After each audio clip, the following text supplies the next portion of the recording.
haram itu terjebak apa? Tekstual. Coba kalau dia waras sedikit, makna haram nabuk itu menyakiti.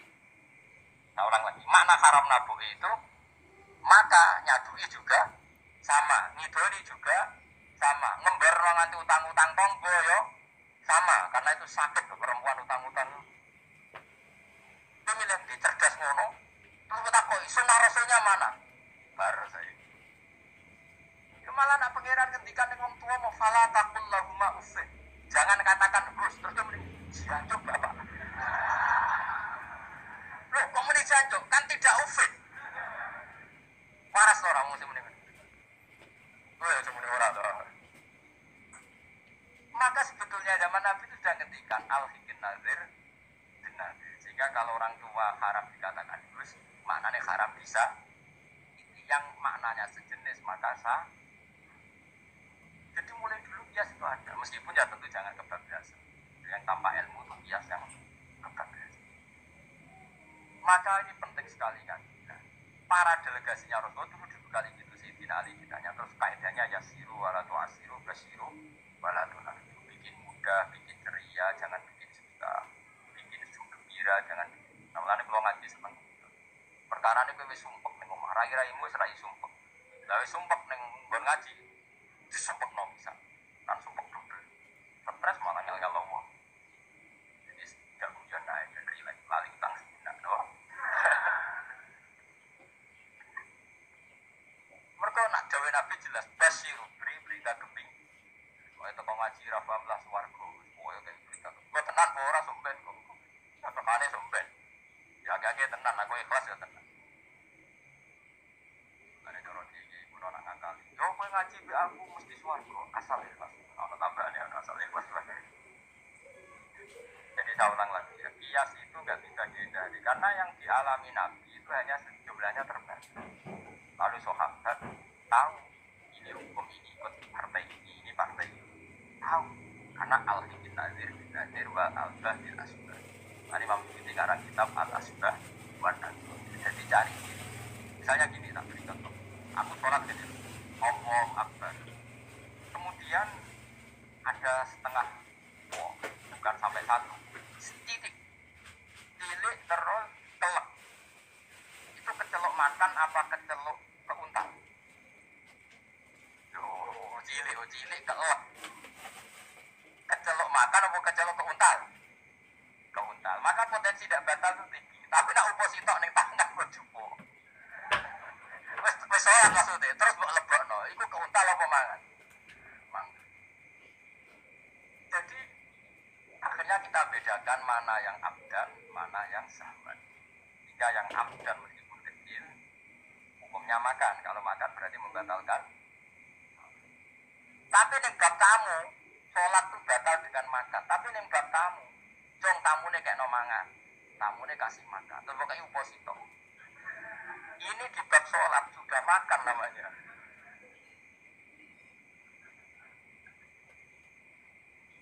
Paham ya? Ning bab sholat, sing darani mangan batal sak upo apa kudu sak piring? Sak upo. Nah ning bab nyugoi tamu, sak piring apa sak upo? Sak piring. Sama-sama istilahnya makan, tapi orang akan tahu konteksnya. Makanya dibutuhkan kontekstualis muqtadul hal, bukan sekedar teks. Nah sekarang orang malah mau didorong supaya terlalu tekstualnya ada bisa. Apa ngajak goblok bareng? Lah nak nuruti bid'ah apa ngaji bid'ah mana ada Nabi wa tafsir Jalalain. Wong Jalalain ora ngono. HP Nabi ora tau ngaku HP. Omene WA nang tak ora tahu. Partai, zaman Nabi apa ono partai ngene. Saya tak takut, tapi sholat kok di Indonesia, Nabi ora tau sholat di Indonesia.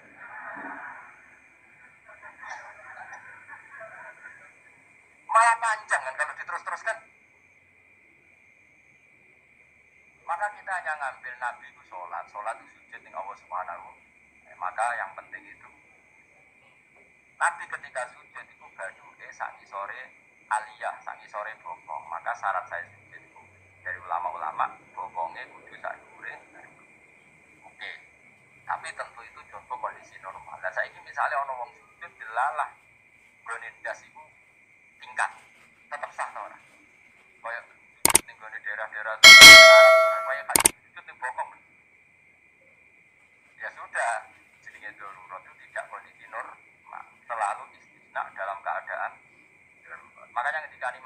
sama sih nggak betul.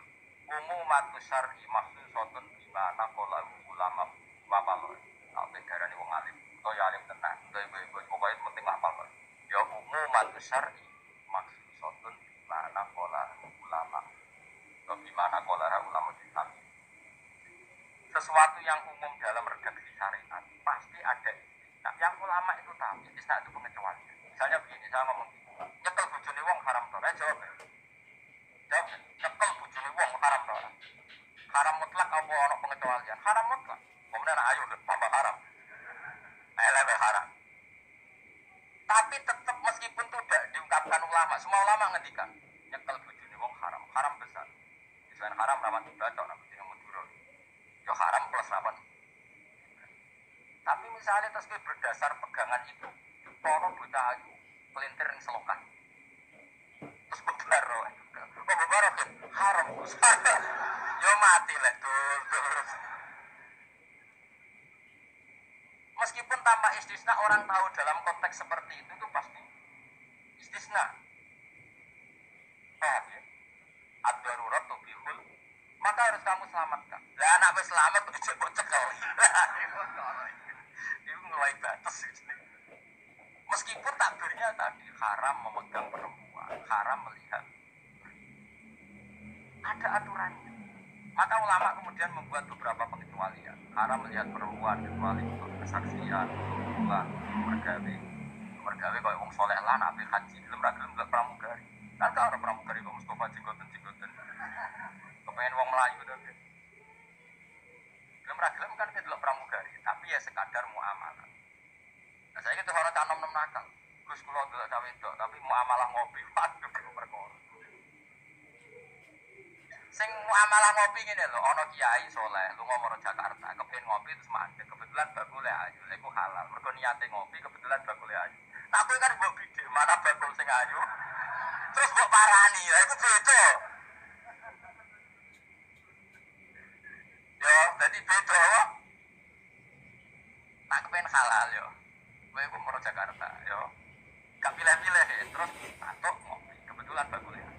Terus ngopi sak kadari umumnya ngopi 10 menit ya tetap 10. Itu insyaallah halal. Tapi nak kowe bidik sekian titik. Terus kamu menentukan arah ngopi di mana. Iku masuk muamalah ya tetap iku terus ngopi. Ikhlas iku beda. Karena tadi umumatus syar'i makhsusatun bimana qala ulama. Jadi meskipun takbir itu umum, misalnya gini. Misalnya ini contoh gampang. Siapa saja yang membunuh orang mukmin, maka dia masuk neraka selama-lamanya. Membunuh orang mukmin. Redaksinya muwama yaktul mu'minam muta'amidan fajazahu jahannamu khalidan fiha. Lalu ada eksekutor kisos. Nah, orang lagi eksekutor kisos. Misalnya Ruhin bunuh Mustafa yang amdan. Kan kena hukum kisos. Kemudian eksekutor ini bunuh Ruhin. Ini masuk ayat itu enggak? Enggak kan, karena dia bunuhnya karena tugas. Padahal ayatnya tadi siapa aja yang membunuh orang mukmin, padahal eksekutor juga bunuh orang. Tapi kan nggak bisa masuk itu. Paham ya? Terus ada lagi contohnya, kita latih fikih. Ben pinter. Yo, ben pinter. Udah ibu pinter. Gak apa-apa mantas sabda di komen bahwa ibu pinter insyaallah ditulis pangeran yo pinter. Pangeran gampangan. Pangeran ora partai politik. Husnudzon gampang pangeran. Jadi ana wong ibu saleh ya ditulis. Bukan karena Allah gak tahu, piro-piro sing di ibu-ibu wong soleh. Nah si ibu-ibu katokan cekak nih wong barat malah repot menurut paham. Kalau ono wong ralim kok serbanan ke bro, dasar apa-apa. Nangi wong barat katokan tok malah repot. Wis ngono ae makome cek ngono mau. Contoh neme. Jupuk barange wong tanpa pamit haram ta ora? Haram. Wis yakin? Saiki ono banjir gedhi, terus sing iso nyelametno iku jebok pohon pisang tanggamu. Terus gue haram nak gak pamit. Gue boleh wongnya orang banjir-banjir. Ya sedang mati. Iku wajib ngetok tanpa pamit. Sing duwe wajib ngekei izin. Suatu saat konangan itu. Karena nuruti fikih ya kudu izin. Nah, tapi hukum ini maksusoh ditertentukan dalam kondisi normal. Nah kondisi normal langsung gue ngetok. Wet mau terus bumbu ngelah. Iku halal. Tanpa. Nah kecuali ini butuh sitok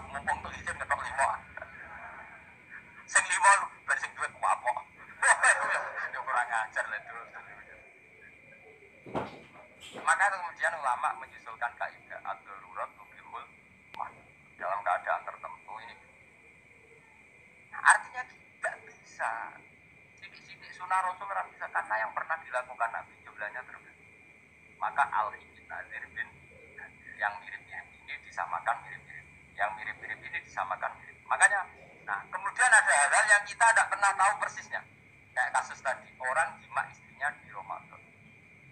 Cara pikiran Imam Malik, illatul hukmi adalah hatu hurmati Ramadan diwiri-wirin syari'in. Maka makan sama minum. Cara pikiran Syafi'i tidak, kalau jima ya jima saja dengan yang wis setuju. Ono pikiran rada beling, pikirane wong Hanafi. Khilah itu rada beling. Rada beling ngene, misale kowe poso-poso kok musuh banget. Mokak wedi kena hukuman iku. Tapi Hanafi ta Syafi'i ya ngaco. Apa ya rasa Syafi'i ra Hanafi padha ora paham ya. Hanafi apa Syafi'i? Syafi'i apa Hanafi? Kan bener tak cilik milih sing mburi. Ayo Syafi'i ta Hanafi? Hanafi ta Syafi'i? Bulan bali iki wis Syafi'i. Nah, cara Hanafi ini, gue nak lemes banget ya. Gue muka langsung wedi apa? Kena sanksi berat. Cara Imam Hanafi, khilai kayak lumah. Jadi lemes banget. Nah, ini awas kena beli. Langsung dia berarti beli nggak sih aja. Lemes seling, suatu sebab. Karena tuh, nah kalau penyanyi dangdut kan gak untuk rukshoh. Karena rukshohnya syarak hanya untuk to'at. Jadi nak niat untuk dangdutan kan gak untuk rukshoh. Wah, lemes banget. Cara mengenai suan kusbah. Karena suan kiai kan ibadah. Nah, ketika niat suan kus musafir. Musafir wes ning giwangan ngopi. Itu khilayo. Tapi kok ya pengiran tetap berso. Iku kabare ngene, wis kabare. Itu kan ampun rokok dilebokno tong. Sampai malaikat ditendang. Protes. Lah kok boten ati dosa pun rok, gak nglebokno tong.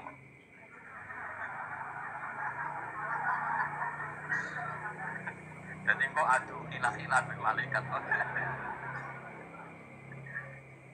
Jadi nak sing ra hilah ya tapi yo masuk akal dari Abu Hanifah wis ngene ae nak kepeksane kepeksa ke lesu.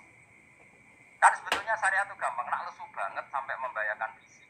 Gak perlu ngolah kan kamu statusnya faman kana minkum maridun awala sabar dengan vonis medis. Kalau kamu tidak makan pingsan misalnya cukup sudah boleh buka. Paham ya? Syariat itu luas.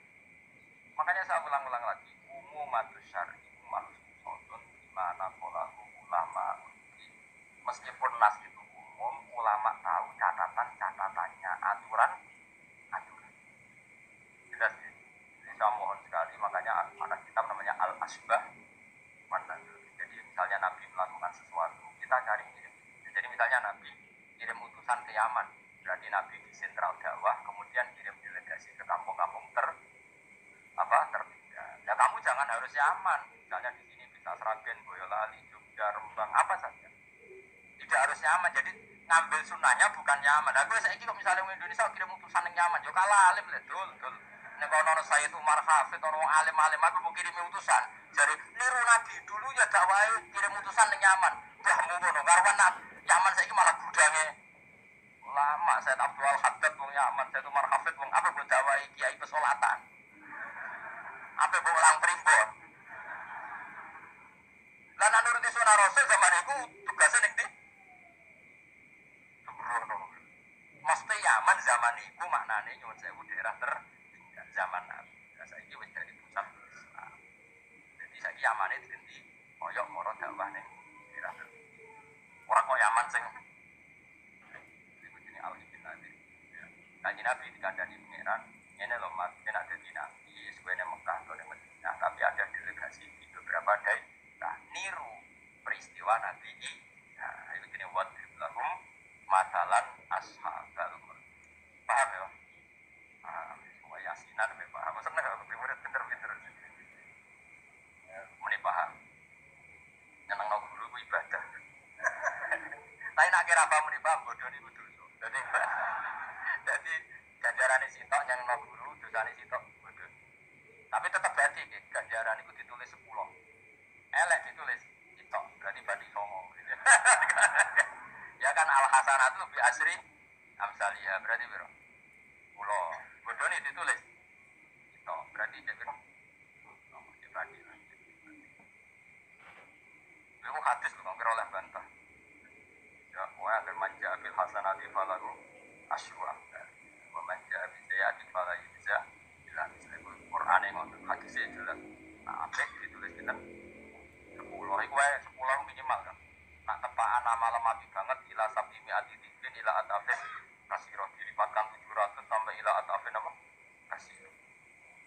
Pun terus. Aat takhid ono to ngalap sapa ingsun.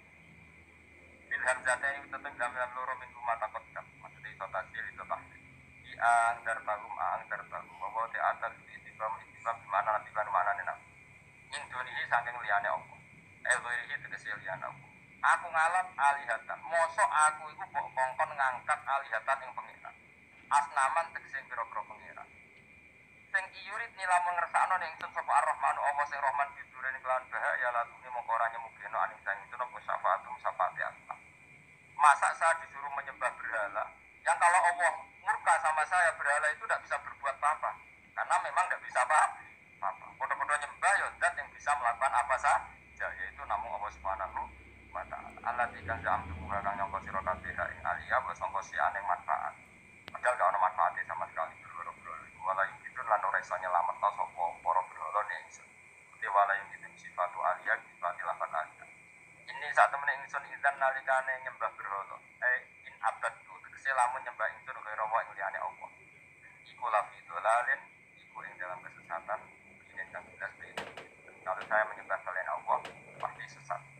Karuan menyembah liyane Allah mesti. Ini saat temen ingsun iki dawuh Habib An-Najjar. Ini saat temen ingsun aman tu iman sapa ingsun biro-biro lan pangeran sira kabeh. Pas mau mongko ngrungokno sira kabeh ini. Ini bukti ya bahwa kebenaran harus dimaklumatkan ya. Jadi kebenaran harus apa dimaklumatkan karena ketika Habib An-Najjar sudah benar, saya iman kepada Allah. Allah adalah yang Tuhan hakiki. Fasma'un dengarkan ini. Karena semua kebenaran harus disampaikan. Tidak boleh kebenaran dirasakan diri sendiri. Makanya pulau Somojo Jalalan tak sampaikan lewat ngaji seperti ini. Karena menyimpan ilmu itu dulu. Sampai tinggal menerima gak paham bukan kuning orang orang paham. Paham ya? Alhamdulillah. Mengikulah amatur pengiran Gusti Budu paham alhamdulillah. Ini satu menit sun aman tu iman ingsun biro bingung lan pengiran sira kabeh fasma'u mongko ngrungokno sira kabeh. Ya seperti ini. Ayat ini kan tentang orang Antosia, tapi kita bisa meniru bahwa kebenaran harus disampaikan meskipun di depan orang yang kadang belum menerima. Nah ini kaum ini kan belum menerima, ya betul. Toh tetap disampaikan. Oh kalau gitu kebenaran harus disampaikan meskipun pada kelompok yang kadang tidak menerima. Maka apa? Keputusan apapun pasti ada kelompok yang tidak menerima. Itu sebenarnya mana biasa wae orang sering. Ya ada yang menerima, ada yang tidak. Ya, biasa wae. Ono sing darani kowe bodoh, sing darani pinter, sing anggap pinter, anggap ae bener, sing darani bodoh kok. Ono gampang kan. Tapi nak tawadhu sing darani goblok iku. Bener sing darani kok pinter. Ya milih. Das wong nganggur, pikir ngene ku wong nganggur. Mesti wong ku pikirane namung tunggal, diridani Allah napa kok. Mane laten, urip nang dunya mesti kok boleh ridani Allah sepurane wae sing pikir lha opo mikir liya-liya. Pikir nek kali kalau ngaji kita pikir itu ridhanya Allah harus rasa mikir ambil roha itu orang tuh ridhanya Allah selesai kenapa? Repot itu yang pengeran kok mikir ridhanya menunggu pusing pikir ridhanya apa? Pengeran warido kamat ini apa? Warido kan oh yang mengenai dengan ulama-ulama di silakal hamdidah walakal hamdu bandar walakal hamdu hatta ulama kita melawan mana dia Allah pulau suwon jenengan itu tengku segala puji bagi pulau hatta tarto sampai jenengan itu tengku walakal hamdu badar walakal hamdu hatta tarto poe semua menorientasi ulama makanya Dewi Siti Umar ke ulama-ulama wong sing kepen ora mati sebelum khotimah kon maca napa tiap pagi maroti billahi rabbal islami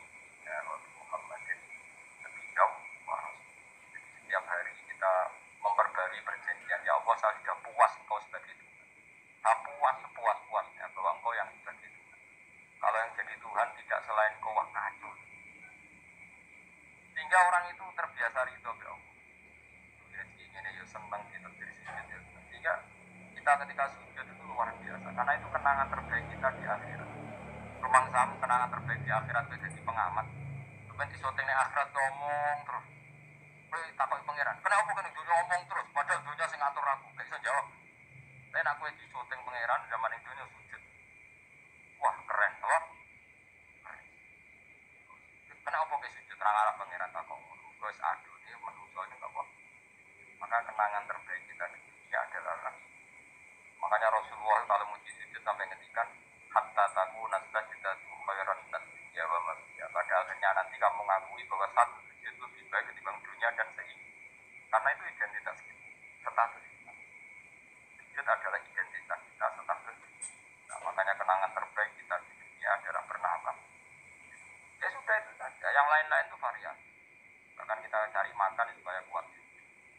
Boleh konco ngaji semakin yang sujud sama Allah sujud ma'as tadi kita cari komunitas yang sama-sama ini saat temen ingsun aman tu iman ingsun sira pitunglah pangeran sira kabeh pas mau ngono sira kabeh Islam.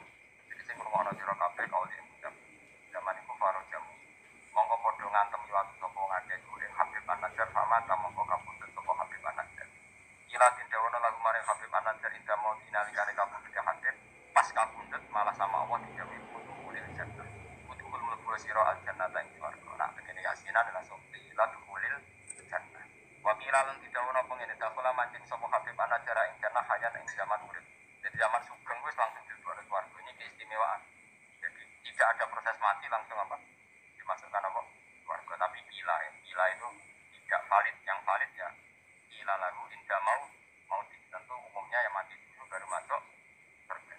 Kala dawuh sapa Habib An-Najjar ya hadu tambi sing huruf sampai laita kaum menawa kaum sing alamu ngerti sapa kaum. Ketika sudah meninggal dan beliau masuk swarga, iku aja berharap mestinya kaum saya tahu bahwa kebaikan seperti ini ganjarannya swarga dan mereka tidak lagi kafir. Intinya apa? Orang soleh itu tidak boleh berhenti berharap kaumnya akan jauh lebih baik. Habib An-Najjar wis kabudutnya masih berharap kaumnya baik mengakui kebenaran sampai ijek ngendikan ya laita qaumi ya lah. Kayak apa? Sekarang enggak banyak dai ijek urip padha uripe putus asa. Enggak kena dikandani. Ra ono ngene zaman wong soleh-soleh dhisik ra ono. Dakwah itu tanpa akhir, tanpa putus asa. Habib An-Najjar wis kabudut ijek berharap ya laita qaumi ya lamun bima ghafara li rabbi wa ja'alani minal muqrabin. Berarti ya ngene iki kaumku kudune roh bahwa balasan kebaikan adalah masuk surga, kemudian mereka menjadi iman. Ini berharap itu tidak ada selesai. Nah, ini yang ditiru Kanjeng Nabi ketika Abu Jahal kafir berharap kalaupun Abu Jahal kafir ya Allah saya berharap anakmu. Abu Lahab kalaupun kafir belum berharap anakmu. Akhirnya Allah nyebadani. Abu Jahal punya anak Ikrimah akhirnya Islam. Abu Lahab ya anak Jarrah akhirnya Islam. Banyak tokoh-tokoh kafir yang akhirnya masuk Islam anak-anak ini mereka enggak berhenti berharap orang tua orang kena bapaknya kena nopo anaknya kena karena kebaikan enggak boleh misalnya Indonesia ini kurang baik era sekarang mungkin era anak kita lebih baik era cucu kita lebih baik orang malah Indonesia bukan bubar malah burung kabeh kayak santri ini aku aja berharap nak sampai ralim mungkin anaknya tak balik puturnya ojo bayar ralim pemenang anaknya ya iso wae anaknya sampean ralim lu kadang ayo sing modok-modok ning ngapal Al-Qur'an bapaknya aja sampai rapal iku anaknya udah hafal Quran bapaknya teko kok ngarep padahal sampai rapal anaknya diwisuda hafid ayo yang sekarang udah jadi dosen di UGM di UI banyak bapaknya ras sekolah SD anaknya udah jadi dosen lebih baik apa yang sekarang numpak Alphard bapaknya di sini numpak apa jangan lupa subscribe, like, dan share. Terima kasih, semoga bermanfaat. mungkin itu bisa paham ya pokoknya jangan berhenti keren tuh agama Habib An-Najjar itu wis mati wis kabur swarga dia berharap ya lita qaumi nah ini jadi al-hikin nazir kita ngambil pelajaran bahwa orang soleh tidak berhenti berharap akan kebaikan umatnya kebaikan kaum paham oh paham soalnya pinter juga ya misalnya tak kau ya kamu nak ngerti semua kau seneng di murid pinter. Jadi kalau TK apa? Justru apa itu kok TK? Karena itu so. Lima klan perkara kok karo kang